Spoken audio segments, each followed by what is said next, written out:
शरद पवार के मन में जो है वो वही फैसला लेते हैं। अजित पवार पुणे में एक प्रेस कॉन्फ्रेंस में उप मुख्यमंत्री अजित पवार ने कहा कि मैंने शरद पवार के साथ बहुत करीब से काम किया है, मैं उनकी कार्य पद्धति को जानता हूं। शरद पवार अक्सर भ्रम पैदा करने वाले बयान देते रहते हैं।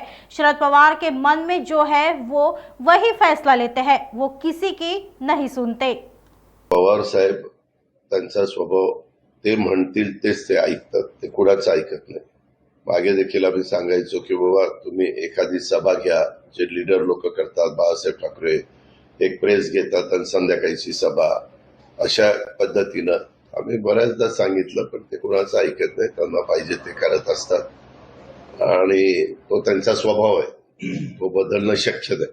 दादा, विलेच्या बँकेची चौकशी सुरू आहे, आपण नाकारला होता विलेची बँक। तर मी काय नाकारलं होतं? तुम्ही म्हणालात की ती बँक पूर्वीचे फोटो असू शकतात। नाही, मी नाकारलं नव्हतं।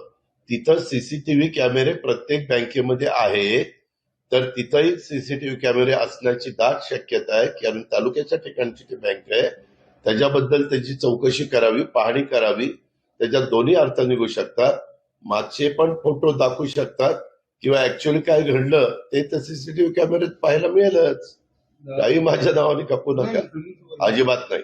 मी सांगितलेलं होतं की तिथं सीसीटीव्ही कॅमेरे असतील तर त्या 24 तासातले 48 तासातले सीसीटीव्ही कॅमेऱ्याचे फुटेज पाहावेत आणि त्याच्याबद्दल काय नक्की झालंय, कुणी केलंय, काय केलंय, ती माणसं दिसतात।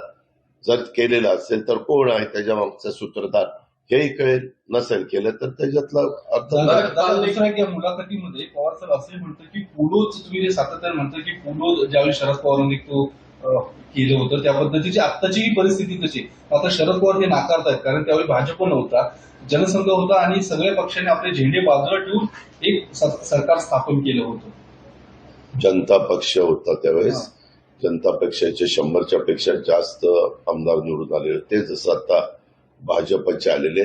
साधारण बघा थोडेफार साम्य काय, त्यावेळेस 41 आमदार घेऊन पवारसाहेब बाहेर पडले, जनता पक्षाने सपोर्ट केला, पुढं अस्तित्वात आलं। आता 40-50 आमदार घेऊन एकनाथराव शिंदेंनी भूमिका घेतली आणि त्यांना भाजपाने सपोर्ट केला, एकनाथराव मुख्यमंत्री झाले। हे साधारण सेमच आहे ना। 105 त्यावेळेस पण असेच काहीतरी 105 का काहीतरी होते, 100च्या पुढे होते एवढं माहिती आहे। आताही 100च्या पुढे भाजपचे आमदार आहेत, हेही सत्य आहे। नागपुर समय, गली से दिल्ली तक।